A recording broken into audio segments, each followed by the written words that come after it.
So I get questions fairly regularly from students who are trying to figure out what it is that they can tweak with the model so that it looks better. And usually, I mean, it's a reasonable question because I'm the one that's going to decide whether or not they did a good job. So they're asking me how to improve, especially if I've pointed out or mentioned to them that the work is not quite at the level that I would be happy with. And the thing about that question that's tough is I could say like, oh, well, you didn't quite nail the silhouette, or this area looks a little bit strange. But ultimately, the solution is going to be the exact process that I'm doing right here, which is looking at the reference and looking at the model and seeing how the model does or does not line up with the reference. Like there just really isn't anything else to it, which is it's kind of one of the reasons why I think a primary precursor of being able to be effective as an artist using ZBrush is being able to draw, because like fundamentally you're kind of just looking at reference and then trying to make that reference happen in 3D. You get some advantages working in 3D, which is that you can spin it around and you can rely on your pre-existing understanding of what anatomy looks like, or whatever it is that you happen to be working on.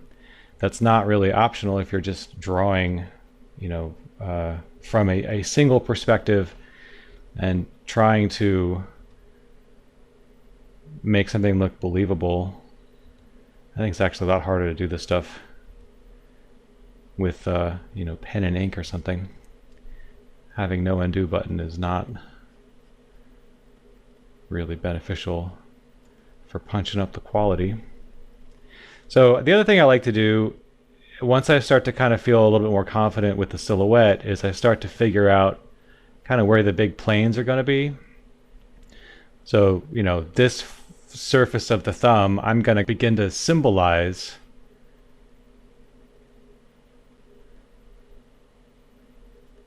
just by using clay tubes here, and if it goes down I'm holding Alt, if it goes up I'm not holding Alt. Kind of want to get a sense for what's happening on the tip of that thumb there, so I can kind of rely on generic hand knowledge, which is always exceptionally risky and definitely a great way to find yourself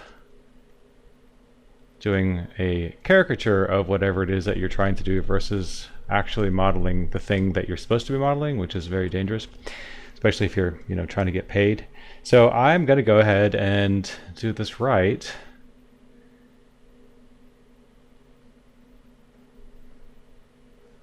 So I was hoping I would have a better shot of what the thumb looks like at the edge there, but it doesn't look like that's going to be in the cards for me. So we'll go ahead and flip it because that's kind of the view I'm looking for.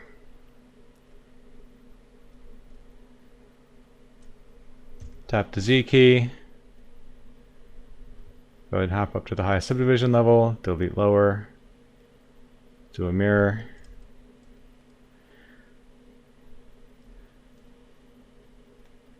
Reconstruct these subdivisions and go back up to the top.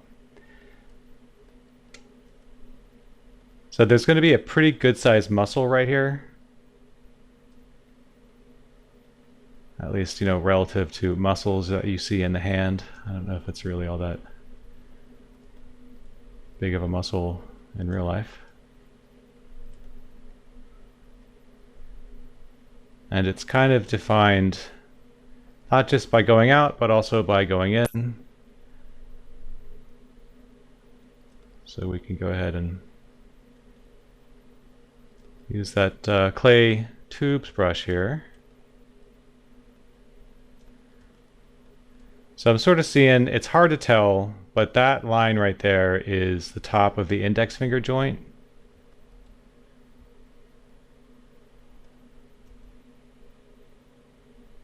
I think I might have gone just a little bit too thick with some of this stuff. In particular, you can see kind of the shape here is all wonky.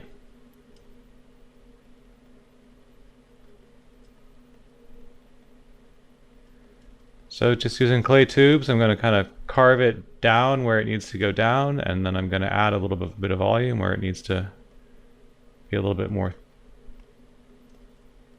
thick or whatever.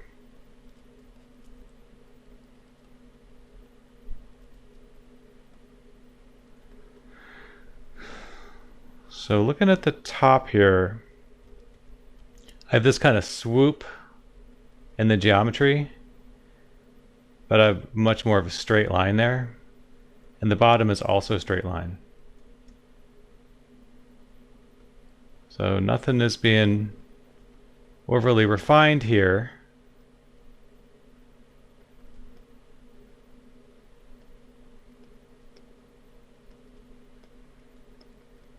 I'm just kind of knocking it back where it needs to be knocked back. And I'm going to isolate this finger here. So hold Control and Shift and go to the select lasso.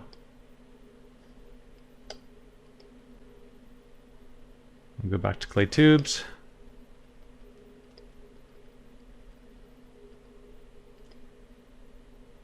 And I'm going to just kind of fill it in along the top here.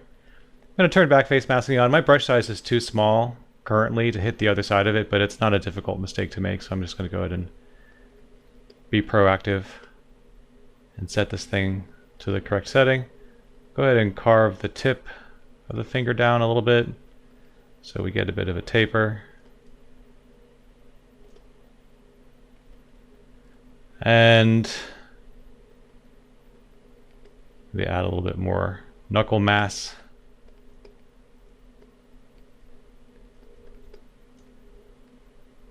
So you can see it gets real thin there at the end, but the line doesn't really change along the top that much. So the change is happening mostly on the bottom. And it would be difficult to sculpt this kind of thing in with the table visible, so I'm just going to have to kind of guess and then make adjustments once I show the table again. But we're just kind of trying to trim that down a little bit.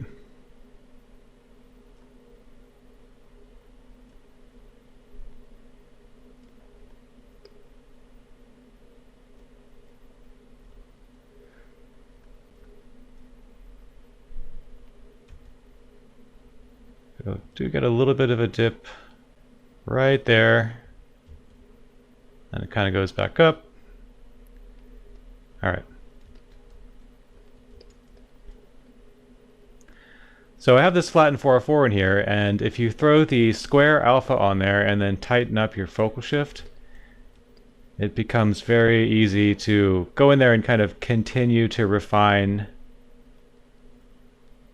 that sort of planar comprehension of what it is that you're doing. Get in there and just clean that sculpt up a little bit.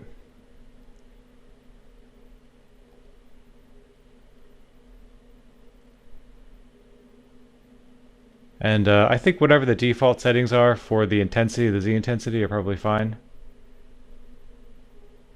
But just in case yours are different, mine looks like it's about 13 on this.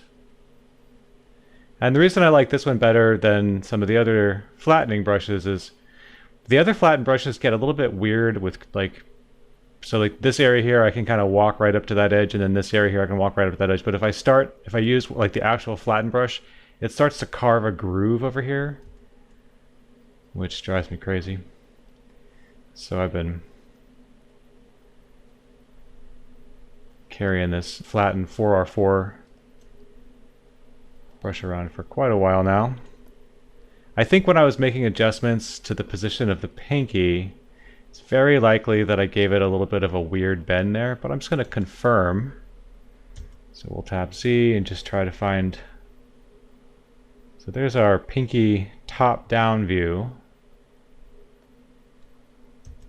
So unfortunately I can't. I mean, there might be a way to do an alpha with the, with the spotlight, but. So I'm actually pretty happy with the orientation. It looks like it might be kind of on the thin side.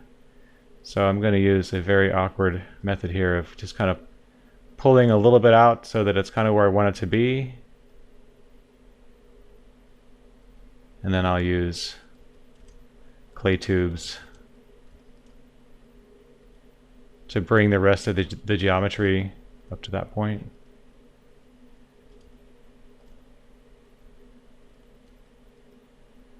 As much as is possible.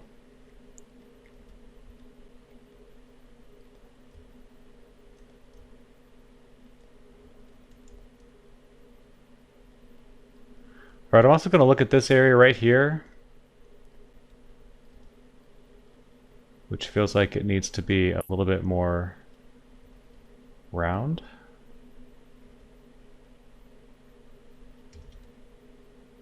Make sure I've actually got my move brush selected there.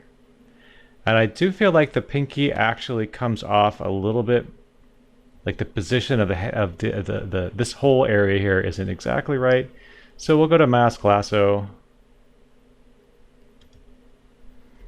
tap the Y key to go to the transpose tool, bring it out, and then I'm just going to rotate it a little bit like that. And I can see that I'm way over my time now, so I'm going to stop this video and we'll pick this same kind of work up in the next one.